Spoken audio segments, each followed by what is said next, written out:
When I refused to sell my shop to save my brother's failed dream, my family called a vote to cut me out. They grinned. Majority rules, my sister said, just watching. I grinned back and said, then let's vote on this instead. Seconds later, I dropped a paper, and the room burst into chaos. I'm Jack, 34, and I run a small hardware store in a dusty corner of Ohio. It's not much, just shelves stacked with nails, paint cans, and tools, but it's mine. I built it from scratch 8 years ago with every dime I had after Dad told me I'd never amount to anything. See, I've always been the guy who shows up, fixing Mom's leaky sink when it floods her kitchen, driving my sister Claire to work when her old Chevy dies, even hauling my cousins out of bar fights they started over nothing. Family was everything to me. Or at least, it was. My older brother Ethan? He's the golden boy. Since we were kids, he's been the star, straight A student, college degree, Mom's teary pride at every step he took. Me? I was the quiet one. The reliable one. Which somehow meant I didn't shine. The shop's my proof I'm not invisible, my hands built something real, something lasting. But last year, that all got ripped apart. Ethan's latest big idea, some tech startup peddling overpriced gadgets, crashed and burned, leaving him drowning in debt. I figured he'd charm his way out like always. Golden boys don't fall hard. Then the family came knocking, and it wasn't for a screwdriver. They wanted my shop. My whole damn life, to bail him out. I thought I knew favoritism growing up in Ethan's shadow, but this was a whole new level. It hit me like a sledgehammer, and I'm still raw from it, still picking up the pieces of what I thought family meant. I used to think blood tied us together through anything, loyalty, sacrifice, the works. Turns out, I was dead wrong.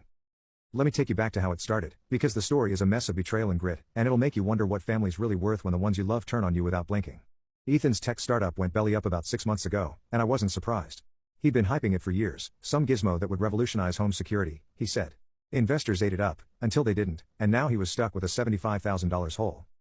One evening, he strolled into my shop just as I was locking up, that same easy grin plastered on his face like nothing was wrong.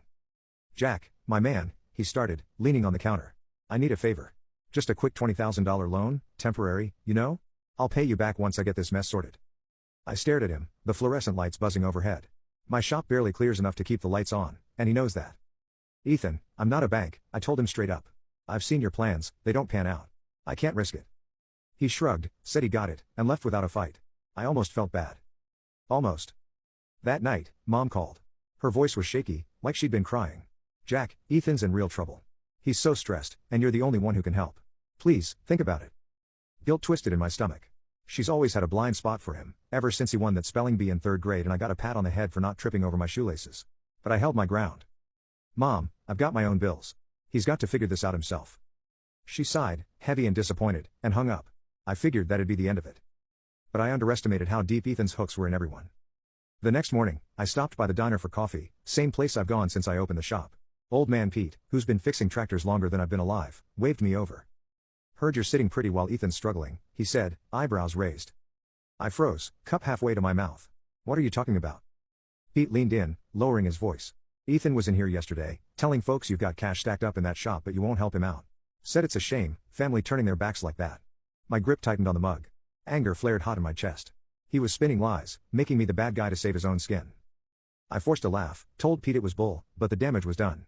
By noon, 2 regulars canceled orders, their voices clipped over the phone. Word was spreading, and Ethan was the one holding the megaphone.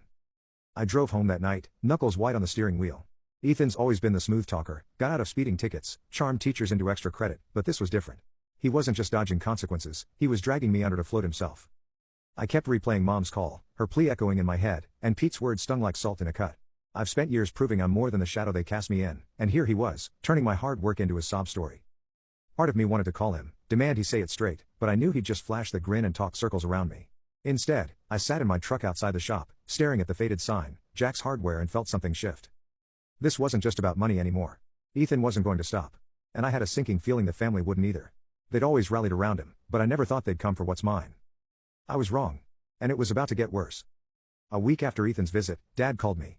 His voice was gruff, no small talk, just, get over here tonight. We need to talk. I knew it wasn't about borrowing a ladder. When I pulled up to their house, the driveway was packed, Mom's sedan, Claire's beat-up Chevy, even Uncle Ray's rusted pickup. My stomach sank. This wasn't a chat, it was an ambush. Inside, they were all waiting in the living room, perched on the faded plaid couch and mismatched chairs like some council of war. Ethan wasn't there, probably too busy polishing his next pitch, but his absence didn't ease the tension. Dad stood by the fireplace, arms crossed, and didn't waste time. Ethan's in deep, Jack. We've been talking, and we need you to sell the shop. It's just a small thing. His career's bigger than that. His words hit like a punch to the ribs. My shop. My blood, my late nights, my everything, reduced to a small thing. I opened my mouth, but nothing came out at first, just a sharp breath. Mom jumped in, her hands twisting a dish towel like she always does when she's nervous. You've always taken care of us, Jack. Ethan's lost right now, and this is what family does, we lift each other up. Her eyes were soft, pleading, but there was an edge I hadn't noticed before, like she'd already decided my answer. I found my voice. That shop's not some piggy bank I can crack open. It's my life. Ethan's had his chances. Why is it on me to fix this? Dad's jaw tightened. Because he's got potential. You're steady, sure, but Ethan's the one who could really make something of himself. Steady. The word stung. 8 years of grinding, and I'm just the mule while Ethan's the racehorse. I shook my head. It's not fair. I'm not selling. That's when Ethan's shadow crept in without him even being there. Claire, my little sister, who I'd driven through blizzards for, piped up. Jack, it's not like you're married to that place. You could start over. Her tone was casual, like she was suggesting I switch brands of coffee. I stared at her, waiting for a crack in her face to show she didn't mean it, but she just looked away. Uncle Ray nodded, grunting. Family's got to stick together, kid. Ethan's the priority. Priority. Then Mom again, softer but firmer. Think of what he could do with a fresh start. I felt the walls closing in, their voices piling up like bricks. Ethan wasn't even here to face me, but he'd already won them over, same as always. I stood up, hands clenched. So what? I'm supposed to torch my life because Ethan can't keep his promises? I've been there for all of you, every damn time, and now you're telling me it's not enough? Dad stepped closer, his voice low. Don't make this harder than it needs to be. We're asking, not begging. Asking? Right. It felt more like a command. And the room was thick with it, expectation, judgment, and that old familiar tilt toward Ethan. I grabbed my jacket. I'm not selling. That's my answer. Mom called after me, Jack, please, but I didn't turn back. Driving home, my chest burned, not just anger, but something heavier. They didn't see me as their son, their brother. They saw a tool, a means to prop up their golden boy. I thought I dodged the bullet by saying no. But I should have known they wouldn't let it go that easy. What came next wasn't a request. It was a reckoning, and it showed me just how far they'd go to keep Ethan on his pedestal. 3 days after I walked out of Dad's house, my phone buzzed with a text from Claire. Family meeting tonight. 7 p.m. Be there. No please. No explanation. Just an order. I almost ignored it. But something. You can click on share and more to see if there is a part 2. Nodded at me. Maybe they'd come around, see Ethan's mess for what it was. I was wrong. When I stepped into the living room, it was like deja vu, same faces, same setup, but the air felt different. Thicker. Dad stood by the fireplace again. Mom sat twisting that damn dish towel. Claire avoided my eyes, and Uncle Ray cracked his knuckles like he was prepping for a fight. Ethan still wasn't there, which should have tipped me off, but I was too busy bracing myself. They were all smiling, too wide, too polished, like they'd rehearsed it. Dad cleared his throat. We've been talking, Jack. You won't sell the shop? Fine. But we can't let Ethan drown. So we're voting. You're either with us, or you're not family anymore. Majority rules. My jaw dropped. A vote? Like I was some stranger they could kick to the curb. I laughed, short and bitter. You're serious? Mom nodded, her voice steady. Now it's the fairest way. We've got to protect what matters. Protect what matters? Ethan, not me. Dad raised his hand first. Then Mom. Then Uncle Ray. I turned to Claire, my last hope. She'd cried on my shoulder when her ex left her, slept on my couch when she couldn't pay rent. Claire, I said, voice cracking. She looked at the floor, muttered sorry, Jack, and raised her hand. 4-1. Dad crossed his arms. That's it. You're out. The room spun, not just from the decision, but from them. 8 years of showing up, and they'd erased me with a show of hands. I stood there, heart pounding, and forced my voice calm. Fine. Let's vote on something else, then. I reached into my jacket, pulled out the shop's lease, my name only, and a letter I'd typed up after the last meeting, cutting all financial ties to them. No more loans. No more favors. I vote I keep what's mine, I said, sliding the papers onto the coffee table. The smiles vanished. Dad's face went red. What the hell is this? He barked. Mom gasped. Jack, you can't. I cut her off. You started this game. I'm playing it. Uncle Ray lunged for the papers, but I snatched them back. Claire just stared, wide-eyed, like she'd finally realized what she'd done. Then the door swung open, and Ethan sauntered in, all swagger, tossing his keys on the sideboard. What did I miss? He said, grinning like he'd walked into a party. The room erupted. Dad yelled at me, this isn't how family works. Mom started crying, clutching that towel like a lifeline. Ethan's grin faltered as he clocked the papers, but he recovered fast, stepping toward me. Come on, Jack. Don't be dramatic. Dramatic? After they just voted me out of my own blood? I held up the lease. This says I don't owe you a damn thing. You're not touching my shop. His eyes narrowed, but he didn't push, yet. Dad slammed his fist on the mantel. You're selfish, Jack. Ethan's fighting for his future. I met his glare. And I'm fighting for mine. The betrayal sank in then, heavy and cold. They'd chosen their golden boy over me, not just with words, but with a ritual that made it official. I grabbed my keys, the papers, and headed for the door. This wasn't over, not by a long shot, but I'd just seen their true colors, and they were uglier than I'd ever imagined. The day after they voted me out, I opened the shop like usual, but something felt off. The phone didn't ring. No one came in for nails or paint, not even Mrs. Carter, who'd been buying her garden supplies from me for years. By noon, I got a call from Tom, my supplier. "Jack, you closing up or what? Folks are saying you're done." My gut twisted. "Who's saying that?" He hesitated. "Words around town. Ethan was at the bar last night, telling everyone you'd agreed to sell and move on. Said it's a done deal." Rage burned through me. I hadn't agreed to anything, but Ethan was out there poisoning my business, turning my customers away with lies. I hung up, hands shaking, and checked my sales log. Orders cancelled, no explanations. He wasn't just after my money, he was strangling my livelihood. I wanted to drive to his place and smash that smug grin off his face, but I knew he'd twist it into me being the bad guy. Then Claire showed up that afternoon, pale and fidgety, clutching her purse like it was a shield. "Jack, I need to tell you something," she said, voice barely above a whisper. "Ethan. He did something else." I braced myself. "Spit it out." She swallowed hard. "A month ago, he came to me, said he needed a loan for his startup. I didn't have cash, so he asked for your shop's info, said it'd help him pitch to investors. I didn't think much of it, but..." She pulled out a folded paper. "He forged your signature on a $20,000 loan application. Used the shop as collateral." My knees buckled. I grabbed the counter to steady myself. "What?" Claire's eyes welled up. "I found the papers in his car yesterday. He didn't send it yet, but if he had, you'd be on the hook." "I'm so sorry." Sorry didn't cut it. Ethan hadn't just lied to the town, he'd tried to steal my future right out from under me. If I hadn't checked my credit after the vote, I might have been blindsided by a bank notice any day. I couldn't take it anymore. I drove to Ethan's apartment, the forged papers Claire gave me crumpled in my fist. He answered the door in a bathrobe, sipping coffee like he didn't have a care in the world. "Jack. What's up, bro?" he said, all casual. I shoved the papers at him. You spread lies about my shop closing, and now you're forging my name? You're a damn thief." His grin didn't budge. "You're overreacting. The shop things just talk, people forget. And the loan? I was going to tell you. Family shares the load, right?" "Shares the load?" Like I was his personal ATM. I stepped closer, voice low. "You don't get it, do you? This isn't sharing. It's you screwing me over because you can't stand failing alone." He shrugged, sipping his coffee. "You've got the shop. I've got nothing. Chill out." I walked away before I did something I'd regret, but the fury stayed simmering. Ethan wasn't sorry. He was entitled, always had been. The lies about my shop were bad enough, tanking my reputation overnight. But the forgery? That was a knife in the back, twisted deep. 2 days after finding Ethan's forged loan papers, Claire texted me again.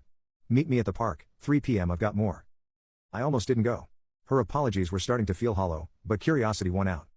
She was waiting on a bench by the old swing set, her face drawn like she hadn't slept. No preamble, just a shaky breath and, "Jack, it's worse than the loan. I've been digging." She pulled a folder from her bag, stuffed with bank statements and scribbled notes. "Ethan's been skimming Dad's retirement fund for years, thousands at a time. He'd blame it on bad investments whenever Dad asked. I found the transfers last month but didn't say anything. Didn't want to believe it." I took the folder, flipping through pages of numbers that made my head spin. Dates lined up with Ethan's big ideas: the startup, a car flipping scheme, even some crypto nonsense. "How much?" I asked, voice tight. "Over $40,000, she said. "The shop was just his latest fix. He figured you'd cave, like Dad always did." Shock hit me first. Then disgust. He wasn't just a screw-up, he was a parasite, bleeding them dry while they cheered him on. Claire kept going, her words tumbling out. "I found texts, too. He bragged to his buddies about suckering Jack into bailing him out. Said you'd fold because you're too soft. He's been laughing at you, at all of us." She slid her phone across the bench. And there it was. "Jack's a pushover. Shop's mine soon. Easy money." My hand shook as I read it. I'd spent my life in his shadow, fixing his messes, and he saw me as a mark. A joke. I looked at Claire. "Why now?" She bit her lip. "I voted against you, Jack. I was wrong. Seeing him trash you like that. It woke me up. He's been playing us since we were kids." Her eyes were red, but I didn't care about her tears anymore. The truth was a brick to the chest. Ethan's golden crown wasn't luck. It was a con. That Sunday, Mom called me to dinner. Her voice was brittle but insistent. I went, not for her, but because I wanted them all in one room. The table was set like nothing had happened. Roast chicken, mashed potatoes, forced smiles. Dad carved the meat. Uncle Ray cracked a beer. Claire sat quiet, avoiding my gaze. Ethan was late, as usual. I waited until they were settled, forks clinking, then stood up. "I've got something to share," I said, dropping Claire's folder on the table. Pages spilled out, bank records, Ethan's texts. You can click on share and more to see if there is a part 3. I'd been stealing from Dad's retirement for years, the shop was just his latest grab. You're not saving him, you're feeding a leech. Mom's fork froze midair. Dad's face went slack, then hard. What nonsense is this? He growled. I pointed to the text. Read it. Heck's laughing at us. Ethan walked in then, tie in tow, grinning. Smells good in here. What's the occasion? His grin slipped when he saw the folder. What's that? Mom whispered, Jack says you took from us. Ethan laughed, sharp and fake. He's lying, trying to turn you against me. Claire stood, voice trembling but firm. No, he's not. I've got the messages, Ethan. You bragged about it. The room split open. Dad snatched the statement, his hands shaking as he scanned it. Mom's eyes welled up, but not for me. For him.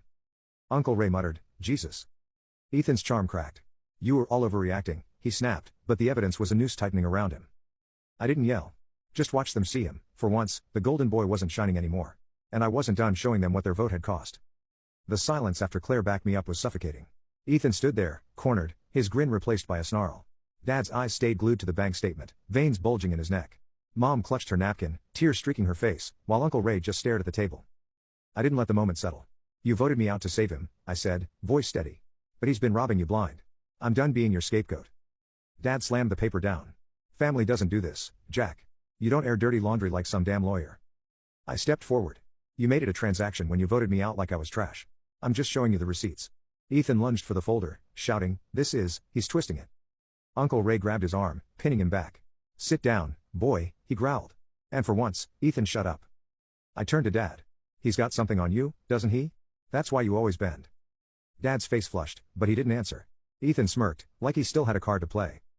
Tell him, I pressed. Ethan's eyes flicked to Dad, then back to me. Fine, he spat. Years ago, Dad got in deep with some bookies, gambling debts. I bailed him out, took the heat when the cops sniffed around. He owes me. Dad's head dropped, shame carving lines into his face. Mom gasped. Paul, is that true?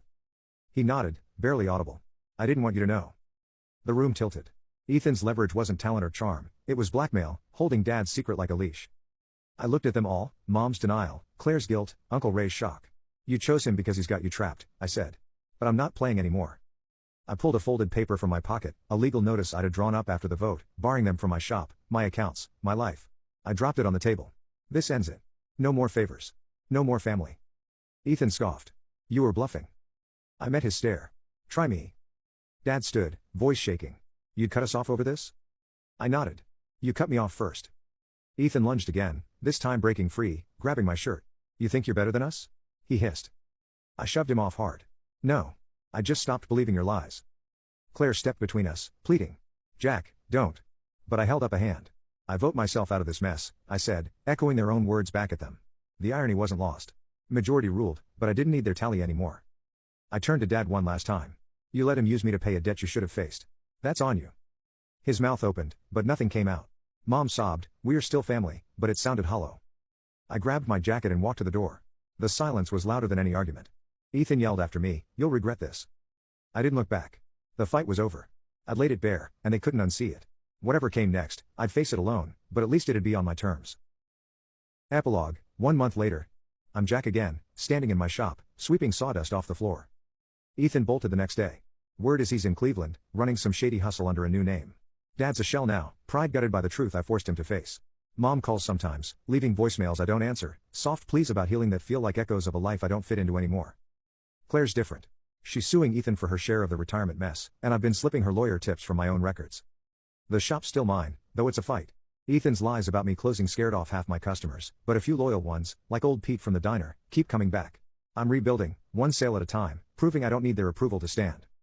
Those extra stabs Ethan threw, the rumors, the forged loan, left marks deeper than I expected. I still wake up some nights, fists clenched, replaying how he smirked while sinking me. 8 years of loyalty, of being the one they leaned on, and it ended with a vote that didn't even count me. I mourned that. Cried myself raw a few times, if I'm honest. But it's fading.